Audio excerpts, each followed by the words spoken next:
Hello, welcome to the Kenneth Vercammen Law Office Legal Podcast. Here we look at a criminal case called State versus Barnes, where the defendant lost twice. He lost the motion to suppress, and because he didn't show up on sentencing date, he lost the benefit of a plea bargain that he had agreed upon.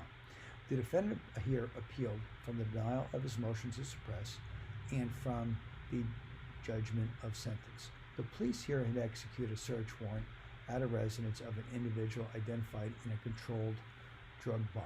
During the execution of the search warrant, police noticed a vehicle pull up to the residence that they recognized as having been involved in a prior controlled drug buy. Other officers followed the vehicle and witnessed a dark object thrown out of the passenger vehicle. The officers recovered the object, which was a handgun with scuff marks and a partially loaded magazine. Officers managed to pull the vehicle over and found a woman in the driver's seat and defendant in the passenger seat. The officers arrested the defendant.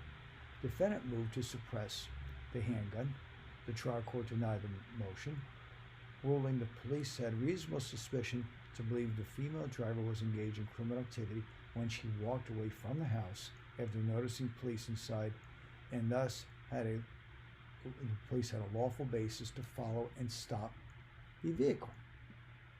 The trial court further ruled the police lawfully seized the handgun after it had been thrown from the vehicle. Defendants tries to argue, they can't seize the gun.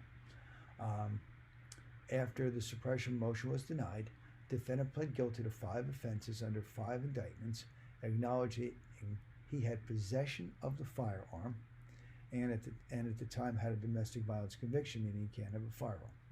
As part of defendant's plea agreements, the state recommended an aggregate sentence of 8 years in prison with 5 years and 9 months of parole and eligibility. Not a bad deal. However, when defendant failed to appear at his initial sentencing hearing, the trial court ultimately sentenced him to a longer sentence than recommended in the plea agreement.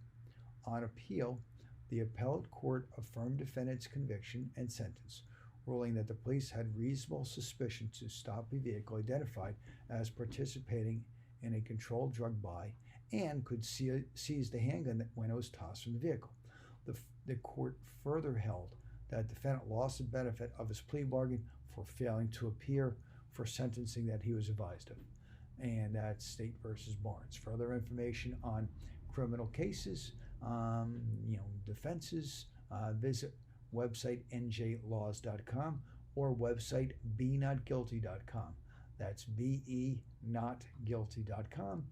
And for representation, contact Ken Vercammen's office in Edison at 732-572-0500. Thank you.